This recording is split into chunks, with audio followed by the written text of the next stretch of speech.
Hi, I'm Chandni Gupta, the Wealth Consultant Manager here at Nutmeg.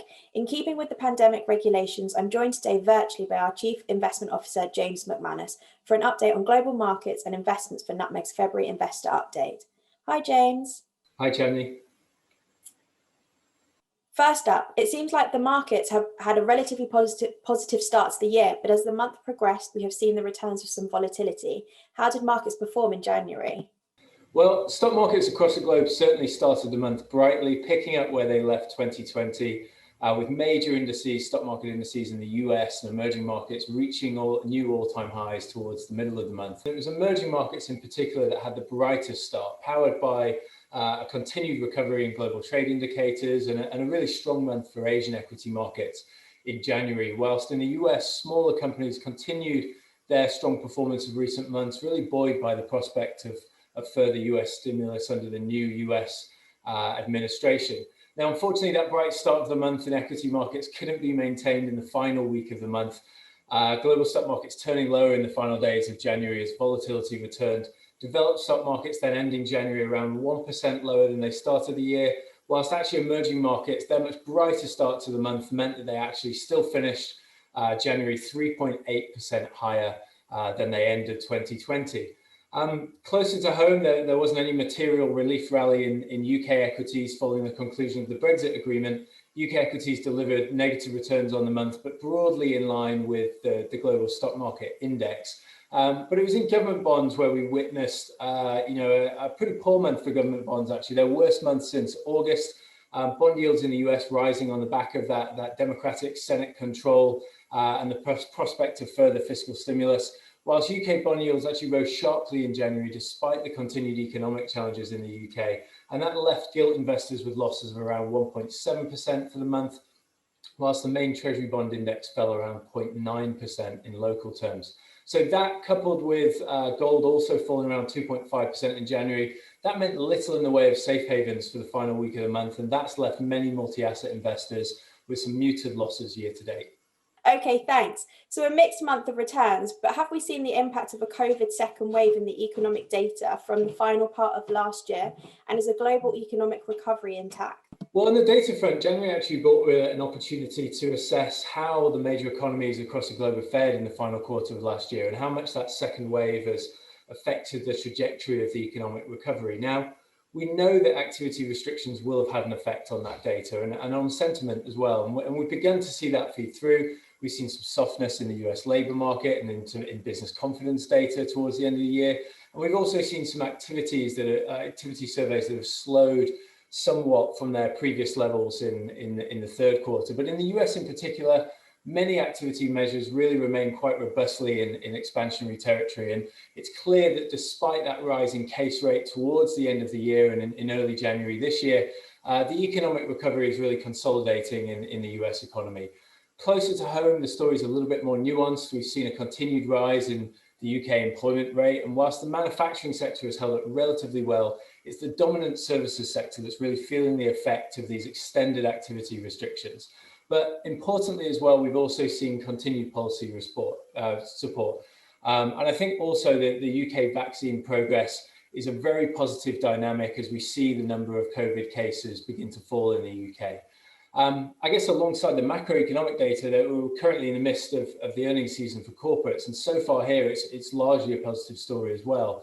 In the US, just under half of companies have reported results for the final 3 months of 2020, comprehensively beating market expectations, so far with an average earnings growth of around 3%. In Europe, earnings growth still remains negative on average, but again, earnings have beaten market expectations, and so we're moving in quite an encouraging direction there. So, in the round, the data we're seeing is largely as expected. We knew a second wave would bring with it some short-term activity depressions, particularly acute in some economic sectors, and this has largely been discounted by the market, given that we know that activity will pick up again as lockdown measures are eased. Thanks, James. The COVID pandemic and how vaccines are now beginning to counter it is obviously the key global variable. What's the latest here for market concerns, and should we be worried about the recent international disagreements? Well, that's right. Despite the headlines around individual stocks and day traders in the latter part of the month, it's still the COVID-19 pandemic that presents the largest risk to the economic outlook. And January brought with it much progress in terms of a vaccine rollout in many developed countries, but it also sought to highlight the challenges of controlling further waves of the virus, further variants of the virus, and also the disparities in approach that have been taken with vaccines between individual nations. I think one significant event from January was really the further fiscal stimulus proposals on the political front from the new US administration. That really underlined the current critical stage of the economic recovery that we're at. But I think when it comes to the wider political challenges, we see some of these largely as a bit of a sideshow to the bigger issue at hand for the markets, the speed and trajectory of the global economic recovery. As I said before, we knew a second wave was likely over the winter.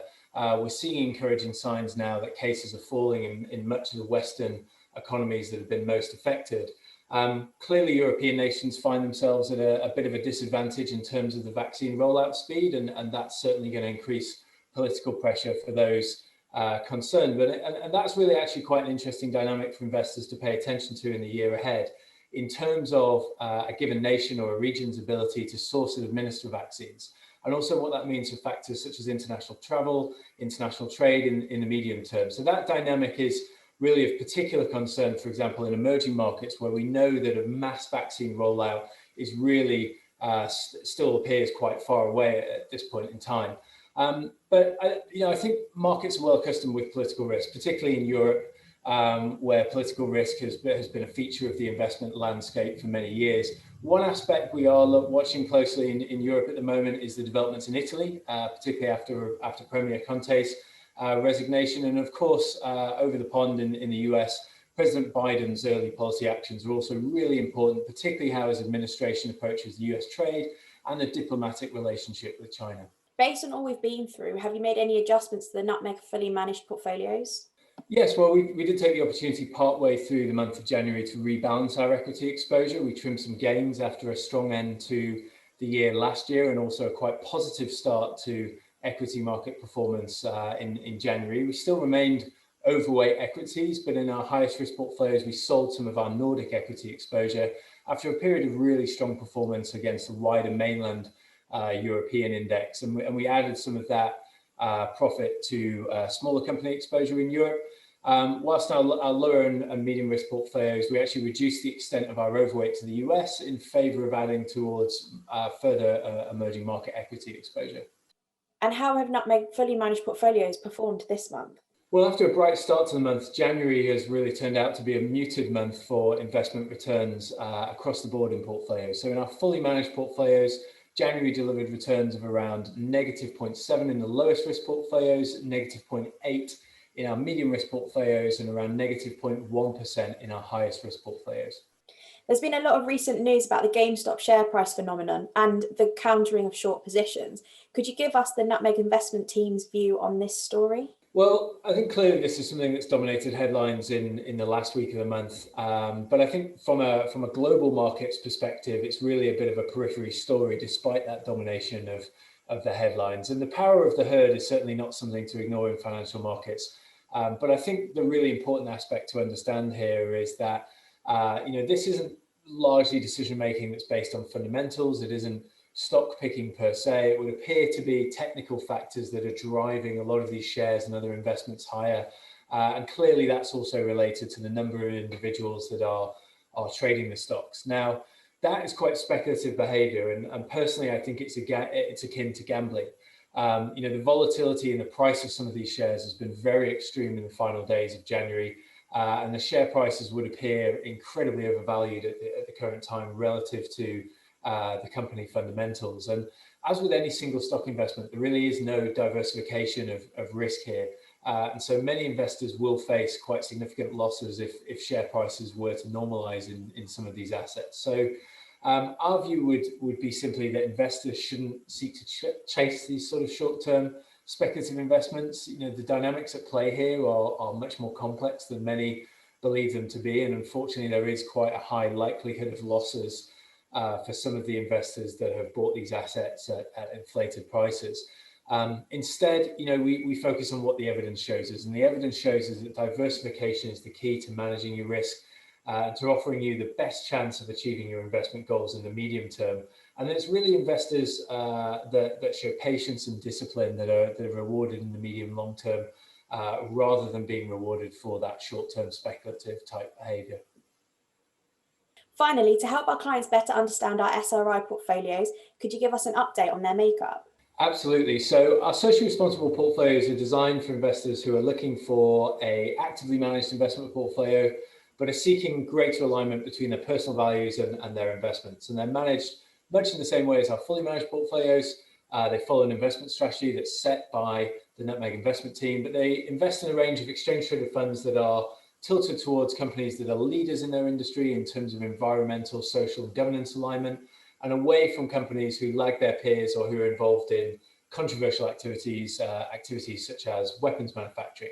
Now, the methodology behind how those companies are selected in those ETFs continues to evolve, and that's really a process that follows an engagement with the investment community, including the team at Nutmeg. And in particular, since the portfolios have launched, many of the funds that we utilize have evolved in the way in which we treat climate-related issues and activities. And this means the approaches are now much more stringent when it comes to the companies that they hold that are involved in the fossil fuels sector or in fossil fuels related industries. And specifically, that means now that the equity funds that we utilize within these portfolios now apply additional screens that exclude companies with ownership of fossil fuel reserves. And they have much lower tolerances to the involvement of companies in activities such as thermal coal mining, in oil and gas extraction, and in power generation from fossil fuels. So that really further reduces the carbon intensity of our socially responsible portfolios. It removes many of the large cap energy companies that were previously present by virtue of them being leaders in their peer group on ESG issues. And whilst it's always very difficult to remove absolutely all exposure to fossil fuels from a globally diversified investment portfolio, our SRI portfolios continue to offer a materially lower carbon approach to investing. Thanks, James. Thanks, Chandni. And thank you for joining us. If you have a question for James or our investment team, you can reach out on social media channels or in the comments section below. Stay safe, and we look forward to seeing you next month.